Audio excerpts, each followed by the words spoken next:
ये मेरा पाकिस्तान के शुमाली इलाकों का पहला विजिट है। यहाँ के मनाज़िर और पहाड़ बहुत खूबसूरत है, यानी पूरी दुनिया में ज़्यादा मशहूर और खूबसूरत है। लेकिन मौसम की तब्दीली का यहाँ भी असर हो रहा है, and that climate change is a real challenge for us all.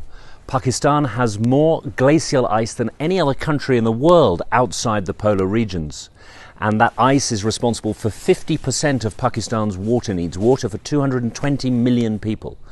So it's really important that we work together to tackle climate change and, of course, the melting that is happening. Since 2015, of the glacial lakes in Pakistan, they've increased from 30 to 150. That's a 5 times increase in only 5 years. So UK Aid is working here in the north of Pakistan to help local communities deal with climate change, help with disaster relief, with flood responses, with renewable energy, and to help support vulnerable communities in their livelihoods. And that will be a theme, vulnerable communities, for the UK when it hosts the international climate change negotiations for COP26 at the end of next year.